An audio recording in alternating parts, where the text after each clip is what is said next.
नमस्कार दोस्तों, पॉलिटी में हम लोग फंडामेंटल राइट पढ़ रहे हैं। फंडामेंटल राइट के अंतर्गत हम लोगों ने आर्टिकल 12, 13, 14, 15 डिस्कस कर लिया, 16 भी डिस्कस कर लिया। अब हम लोग आज से आर्टिकल 17 पर चलते हैं। जो हम लोग समानता का अधिकार स्टार्ट किए हैं वो 14, 15, 16, 17, 18 है, जिसके अंतर्गत हम लोगों ने 14, 15, 16, 17, 16 तक पढ़ लिया है, लेकिन आज 17, 18 पढ़ेंगे। ये समानता के अधिकार का लास्ट आर्टिकल है, इसको देख लेते हैं। फिर अगले वीडियो में हम लोग जो स्वतंत्रता का अधिकार है, जो फंडामेंटल राइट का सेकंड अधिकार हमें मिला है, उसको हम लोग डिस्कस करेंगे। तो आज हम लोग स्टार्ट करते हैं। आज हम लोग आर्टिकल 17 स्टार्ट करते हैं। आर्टिकल 17 आखिर है क्या, ये हम देखते हैं। यह आर्टिकल मेनली जो अनुसूचित जाति है, अनुसूचित जाति जिसमें हम लोग शेड्यूल कास्ट या एससी बोलते हैं, उसको यह आर्टिकल उसके लिए बनाया गया है। संविधान निर्माताओं ने यह आर्टिकल मेनली जो एससी जाति हैं उनके लिए दिया है। होता ये था, जैसे जब देखा जाए तो जो हमारा समाज है वो हजारों वर्षों से जाति आधारित पिछड़ापन देखा जाता है इसमें, हमारे समाज में। तो हम देखते हैं जो अनुसूचित जाति हैं, हमेशा इन्हें अस्पृश्यता का अभाव होता है। मतलब इन्हें कोई भी टच नहीं करना चाहता है, इनसे बात नहीं करना चाहता है, इनका अपमान करता है। तो इन सब को ख़त्म करने के लिए जो संविधान निर्माता थे, उन्होंने अनुसूचित जाति के लिए एक आर्टिकल दिया।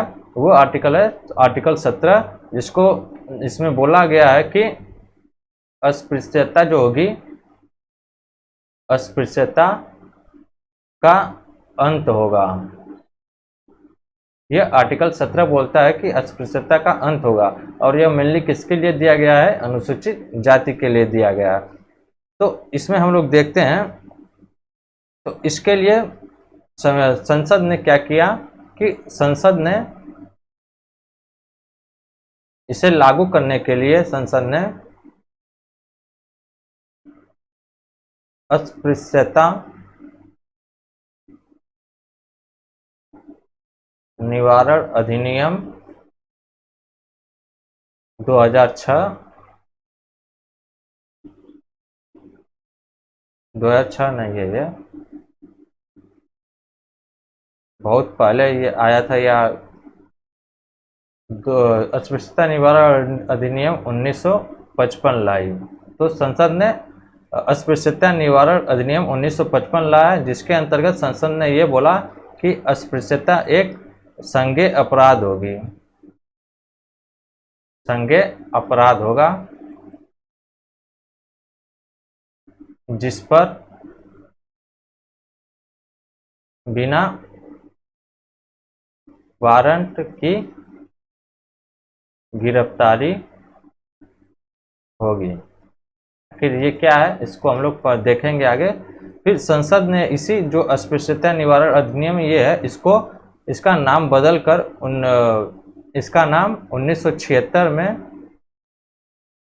इस अधिनियम का नाम बदल कर बोल दिया नागरिक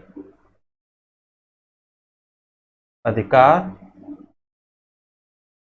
संरक्षण अधिनियम। मतलब संसद ने 1955 में जो अधिनियम लाई थी, उसे 1976 में उसका नाम बदलकर नागरिक अधिकार संरक्षण अधिनियम कर दिया।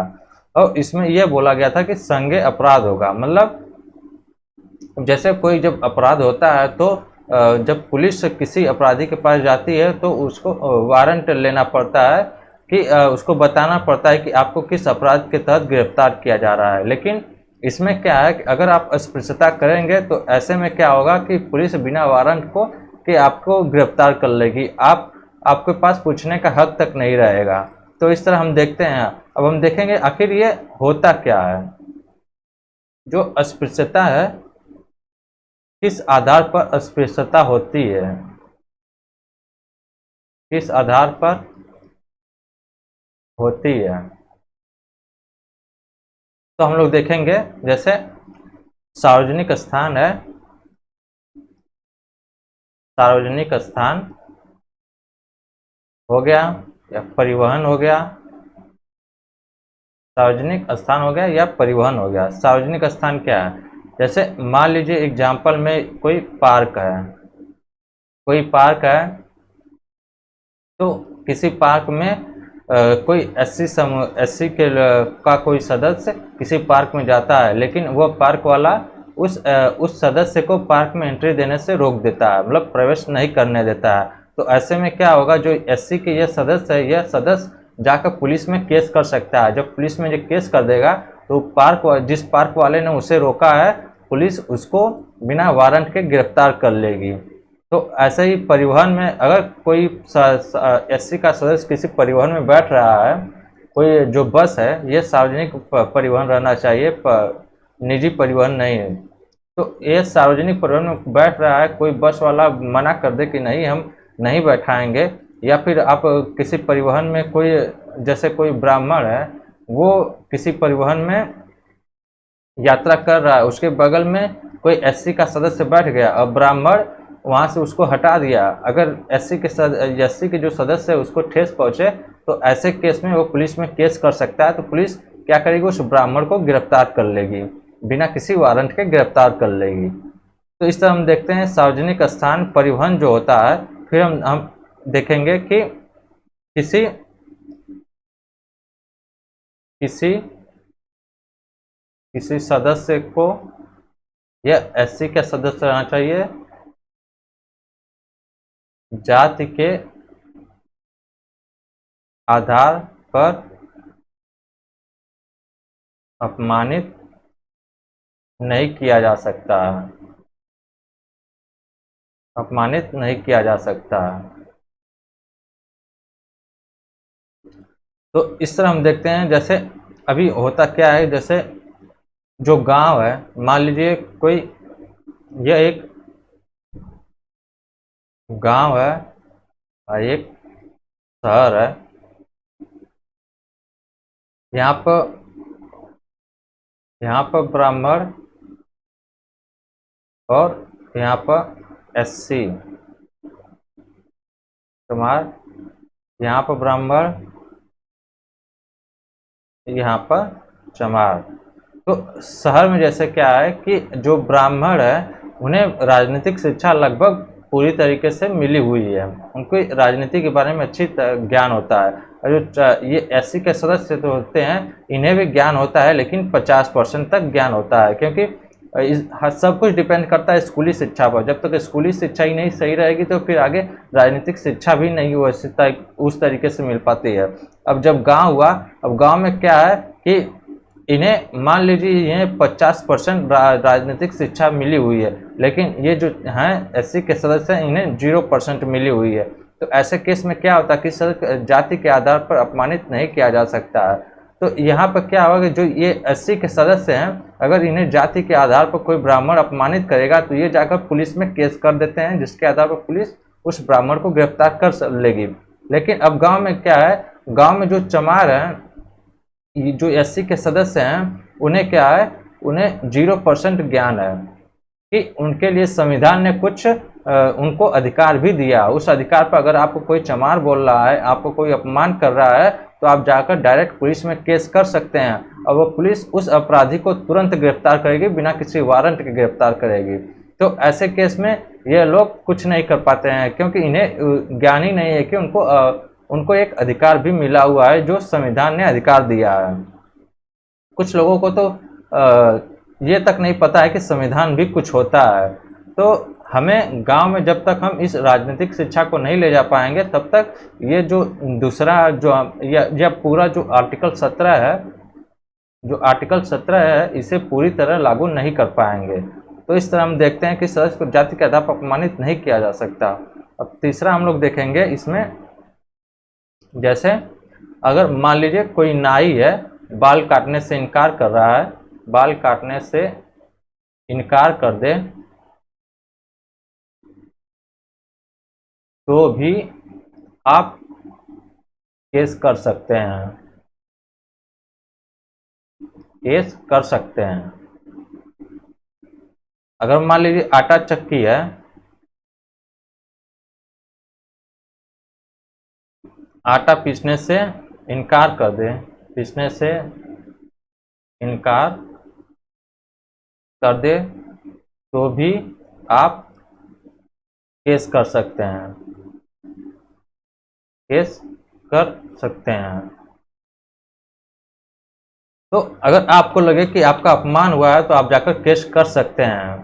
तो इस तरह हम देखते हैं कि आखिर ये होता क्या है। अब हम लोग इसमें देखेंगे जो सज़ा इसके तहत मिली है, जो सज़ा मिलती है इसके तहत, वो सज़ा क्या मिलती है। सज़ा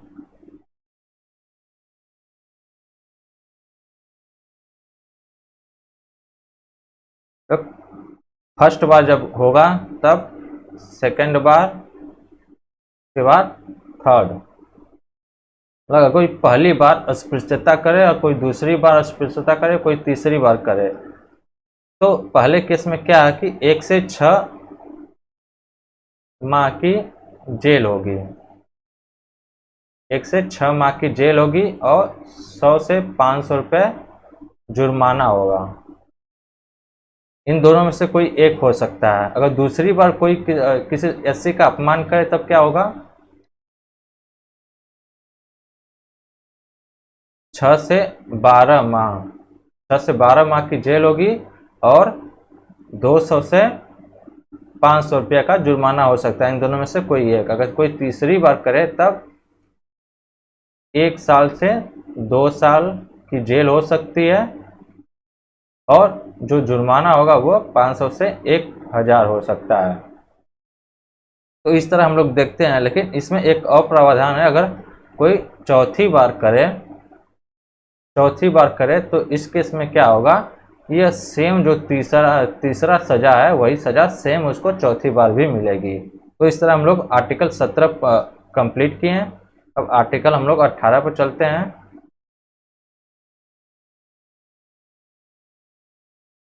आर्टिकल 18, यह आर्टिकल 18 क्या बोलता है कि राज्य जो है, जो राज्य है या सरकारी पद है या सरकारी तंत्र है, वह उपाधि नहीं दे सकता। उपाधि की मनाही, उपाधि की मनाही या अंत है। आर्टिकल 18 के अंतर्गत बोला गया है उपाधियों की मनाही या अंत हो गई है। बताइए था कि आखिर ये क्या होता है। तो हम लोग पढ़ेंगे कि आज़ादी से पहले अंग्रेज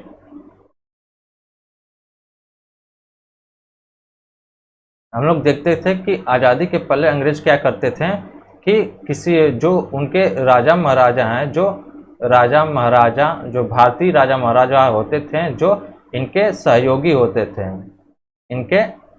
होते थे, उन्हें ये अंग्रेज क्या करते थे कि किसी को राय बहादुर, किसी को शेर बहादुर, किसी को जमींदार, किसी को भूमिपति बोल देते थे। मतलब ये सब क्या थी, ये उपाधि थी। अब इसके बाद जो जैसे जैसे कोई मान लीजिए कोई किसी का नाम है संजय नाम है, तो वो क्या करते थे, इन्हें एक स्पेशल फील कराने के लिए क्या बोल देते थे कि भूमिपति संजय। तो ऐसे केस में क्या होता था, भूमिपति संजय, तो ऐसे केस में क्या होता था कि यह जो संजय थे ये अपने आप को स्पेशल फील करने लगते थे। जब ये स्पेशल फील करने लगते थे तो अब क्या है, भारत में उस टाइम क्या होता था कि जो इनसे अलग जो भारतीय नागरिक होते थे वह थोड़े से कमज़ोर हो जाते थे। क्यों कमज़ोर हो जाते थे, क्योंकि अंग्रेज इनको एक स्पेशल बना दिए थे या विशेषाधिकार दे दिए थे। अंग्रेजों ने इन्हें एक विशेषाधिकार दे दिया था कि आप जो अन्य भारतीय हैं उनसे आप बिल्कुल अलग हैं। क्यों ऐसा अंग्रेज करते थे, क्योंकि वो चाहते थे फूट डालो राज करो की नीति अपनाना हमेशा चाहते थे। तो इसी कारण वह ऐसा करते थे। ऐसे में क्या होता था, जो अन्य भारतीय हैं वो इन लोगों से थोड़ी जीलियस फील करने लगते थे। तो इन सब में क्या होता था, जो फूट पड़ जाती थी और वो राज करते थे। तो उनकी ये सब एक चाल थी। तो ऐसे में क्या हुआ कि आर्टिकल जो हम जब हमारा देश आज़ाद हुआ तो संविधान निर्माताओं ने आर्टिकल 18 लिखा, जिसमें बोला कि उपाधि की मनाही होगी या उसका अंत होगा। तो हम लोग देखें आखिर ये होता क्या है। हम लोग देखते हैं आर्टिकल 18 में क्या क्या बातें बोली गई हैं। आर्टिकल 18 में क्या क्या बातें बोली गई हैं वो हम लोग देखेंगे। तो हम देखते हैं कि इसमें बोली गई है जो राज्य होगा, राज्य उपाधि उपाधि नहीं दे सकता, राज्य उपाधि नहीं दे सकता। अब राज्य क्या होता है, हम लोग आर्टिकल 12 जब पढ़े थे तो उसमें देखे थे आखिर राज्य क्या होता है। तो इसमें अगर देखा जाए तो सरकारी पद जितने हैं सब राज्य हैं, चाहे वो चपरासी हो या फिर कोई वो पीएम या डीएम कुछ भी हो। तो देखते हैं कि राज्य कोई उपाधि नहीं दे सकता है, लेकिन इसके अंतर्गत अपवाद भी हैं कि अपवाद है जो सैनिक अपवाद है, सैनिक उपाधि और शैक्षिक उपाधि। मतलब जो राज्य है वो उपाधि दे सकता है, लेकिन दो दो ही उपाधि दे सकता है, सैनिक उपाधि दे सकता है, शैक्षिक उपाधि दे सकता है। हम लोग देखते हैं जो शैक्षिक में डॉक्टर इंजीनियर होते हैं, ये लोग डॉक्टर अपने नाम के आगे लिखते हैं, कुछ इंजीनियर लिखते हैं। सैनिक में जो सेना के लोग होते हैं उन्हें परमवीर चक्र वगैरह मिलता है, परमवीर चक्र, अशोक चक्र।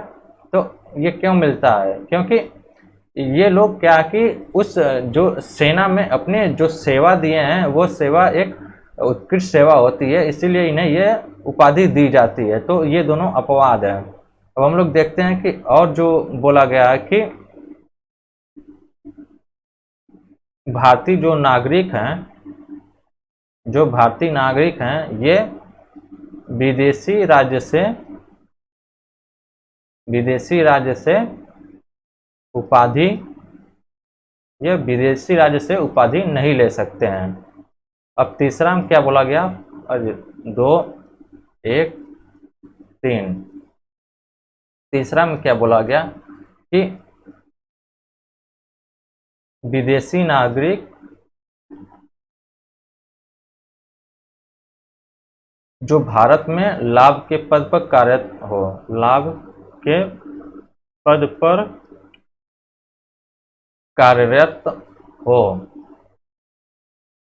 उपाधि ले सकता है, लेकिन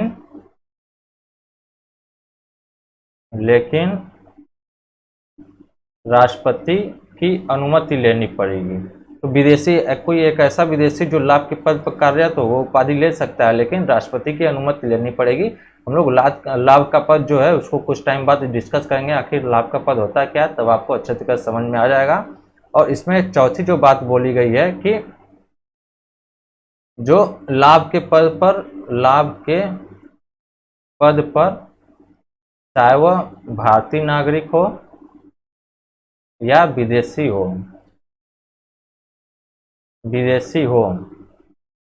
ये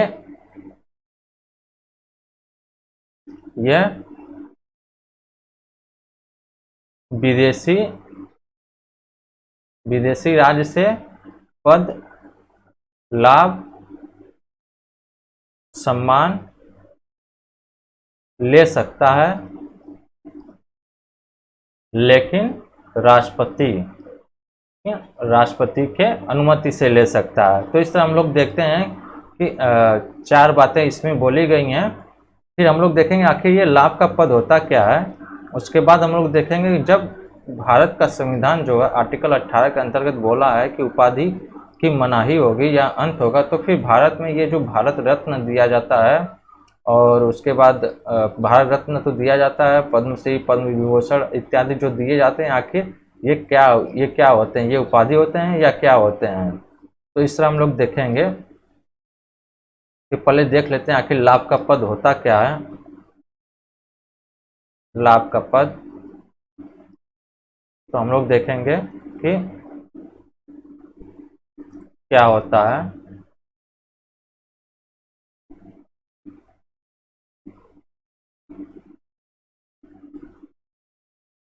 कोई भी ऐसा पद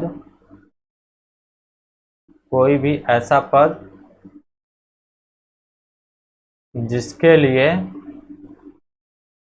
लिए व्यक्ति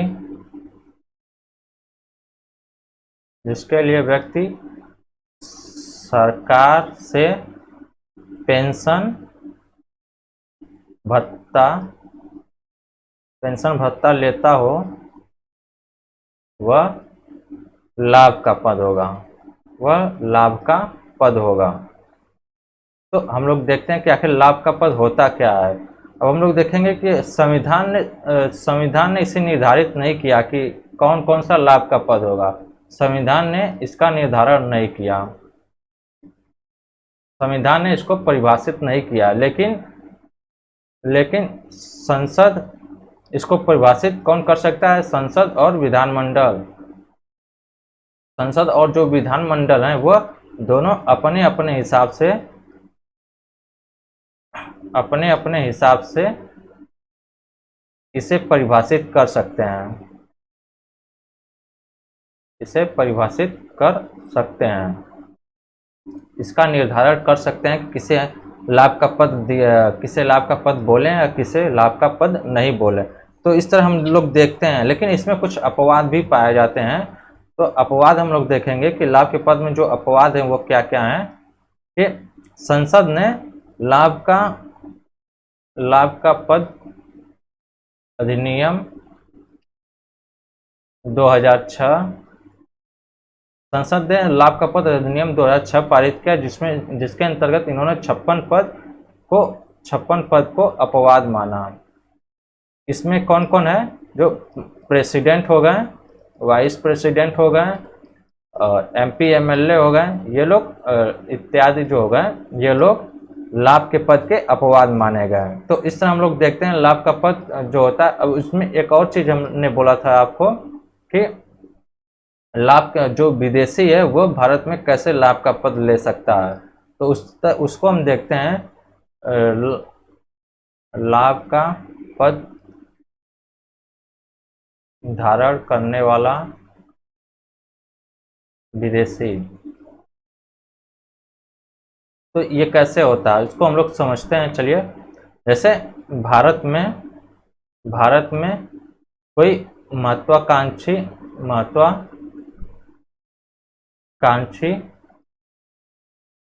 प्रोजेक्ट प्रारंभ हो। फॉर एग्जाम्पल में हम लोग देखते हैं ये जो बुलेट है, बुलेट ट्रेन जो है ये जापान के द्वारा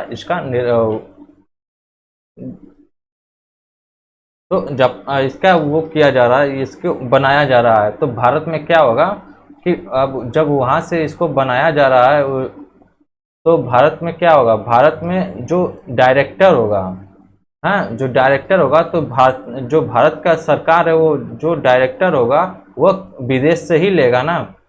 तो ऐसे में क्या होगा? वो जो विदेशी होगा वो डायरेक्टर के पद पर, इस प्रोजेक्ट के डायरेक्टर के पद पर आएगा। तो ऐसे में क्या होगा? भारत उसको पेंशन भत्ता देगा। जब पेंशन भत्ता देगा तो वो लाभ का पद धारण करने वाला बन जाएगा। तो इस तरह हम लोग देखते हैं कि आखिर ये होता क्या है। फिर अब हम लोग देखते हैं कि तो फिर ये भारत रत्न जो दिया जाता है, भारत रत्न या पद्मश्री वगैरह, पद्मश्री ये क्या है? तो फिर हम लोग देखते हैं भारत रत्न या पद्मश्री क्या है। तो इसके लिए हम लोग पहले चलते हैं, इसके इतिहास को देखते हैं कि 1954 में नेहरू सरकार ने इसकी शुरुआत की थी। नेहरू सरकार ने इसकी शुरुआत की थी। 1954 में नेहरू सरकार ने इसकी शुरुआत की थी। तो जो संविधान सभा के एक सदस्य थे आचार्य कृपलानी, उन्होंने नेहरू सरकार की आलोचना भी की थी कि नेहरू जैसे ही PM बने वो संविधान के आदर्श को भूल गए। संविधान क्या आर्टिकल 18 में क्या बोलता है कि उपाधियों की मनाही होगी, लेकिन 1954 में ये इसकी शुरुआत कर दी है। फिर क्या होता है कि 1978 में होता है कि जनता पार्टी की सरकार बनती है। जनता पार्टी सरकार यह आर्टिकल 18 के उल्लंघन को मानते हुए इसे रद्द कर देती है। मतलब जो इन्होंने नेहरू ने स्टार्ट किया था भारत पद्मश्री वगैरह, उसको 1978 में जनता पार्टी की सरकार आर्टिकल 18 के उल्लंघन को मानते हुए इसे रद्द कर देती है। तो इस तरह हम लोग देखें, फिर हम देखते हैं कि आखिर फिर क्या होता है कि 1980 में फिर से इंदिरा गांधी की सरकार बनती है।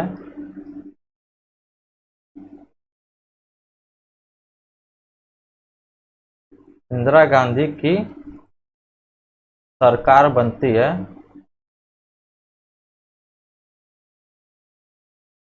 ये फिर से इसे प्रारंभ कर देती हैं।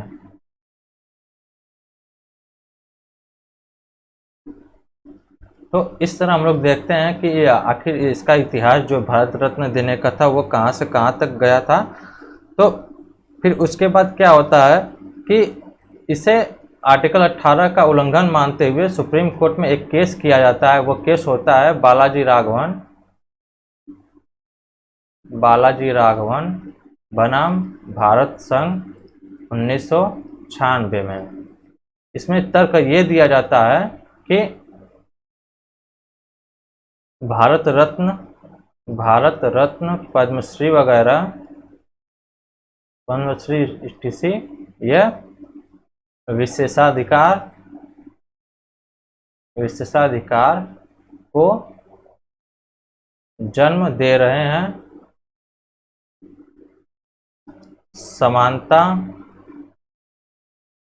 समानता के विरोधी हैं, आर्टिकल 18 के विरोधी हैं। तो इन सब तर्क के आधार पर एक बालाजी राघवन, इन्होंने सुप्रीम कोर्ट में इनको चैलेंज किया था कि भारत रत्न को रद्द किया जाए। तो अब क्या है कि सुप्रीम कोर्ट ने अपने डिसीजन में क्या बोला था कि सुप्रीम कोर्ट ने बोला कि ये जो है ये सब जो है इनके विरोधी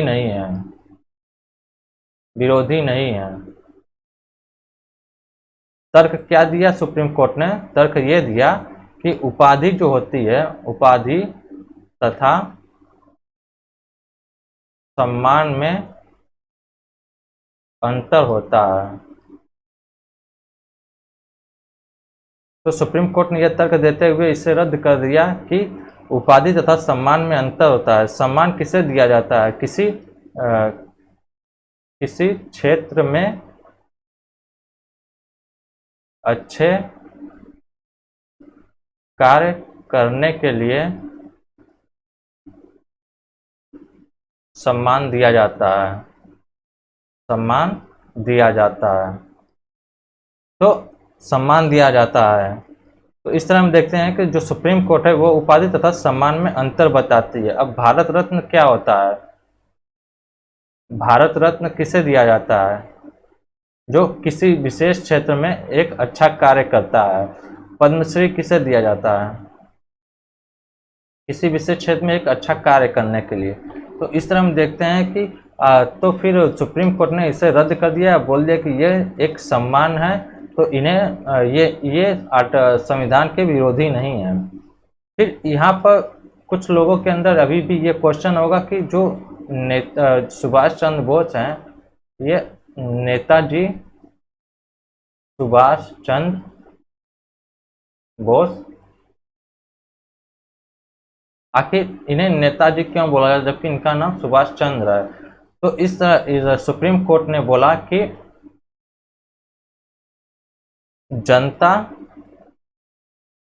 जनता लीडर को उपाधि दे सकती है, लेकिन राज्य नहीं दे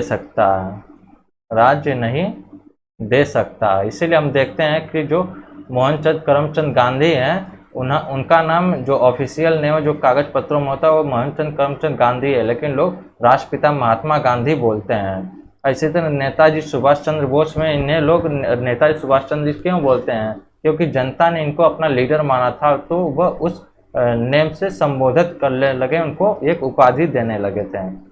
तो इस तरह हम लोग देखते हैं कि जो जनता है वो उपाधि दे सकती है लेकिन राज्य नहीं दे सकता। अब हम लोगों ने ये भी देखा कि भारत रत्न आखिर क्या होता है और पद्मश्री क्या होता है। इसी तरह आप लोग देख सकते हैं सुप्रीम कोर्ट ने ये बोला था कि जो भारतीय नागरिक हैं, भारतीय नागरिक विदेश से भी सम्मान ले सकते हैं, सम्मान ले सकते हैं। तो आप देखे होंगे जैसे order of Australia, order of Australia हो गया। ये क्या है? ऑस्ट्रेलिया का, जैसे भारत का में भारत का सबसे बड़ा सम्मान कौन सा है? भारत रत्न। वैसे ही ऑस्ट्रेलिया में ऑस्ट्रेलिया का सबसे बड़ा सम्मान अवार्ड जो है वो ऑर्डर ऑफ ऑस्ट्रेलिया है, क्योंकि ऑस्ट्रेलिया का जो राष्ट्रीय खेल है वह क्रिकेट है। तो ये किससे मिला था? तेंदुलकर को मिला था, सचिन तेंदुलकर को मिला था। इन्होंने खेल जगत में एक उपलब्धि हासिल की थी, खेल जगत को आगे बढ़ाया था, जिसके तहत ऑस्ट्रेलिया ने अपने जो उनका राष्ट्रीय खेल है उसको जब ये उसको आगे बढ़ते हुए देखते हुए ऑस्ट्रेलिया ने खुश होकर तेंदुलकर को ऑर्डर ऑफ ऑस्ट्रेलिया सम्मान से सम्मानित किया था। तो इस तरीके से हम लोगों ने आर्टिकल 17-18 को अच्छे तरीके से पढ़ा। अब हम लोग आर्टिकल जो स्वतंत्रता का अधिकार है उसको भी एक बाय एक पढ़ेंगे। स्वतंत्रता अधिकार के लिए भी हमें 2 से 3 वीडियो बनाना पड़ेगा, क्योंकि उसमें भी कुछ ऐसे आर्टिकल हैं जो काफ़ी इंपॉर्टेंट है और लगभग हर आर्टिकल उसमें काफ़ी बड़ा बड़ा है। तो अगले वीडियो में मिलते हैं। धन्यवाद।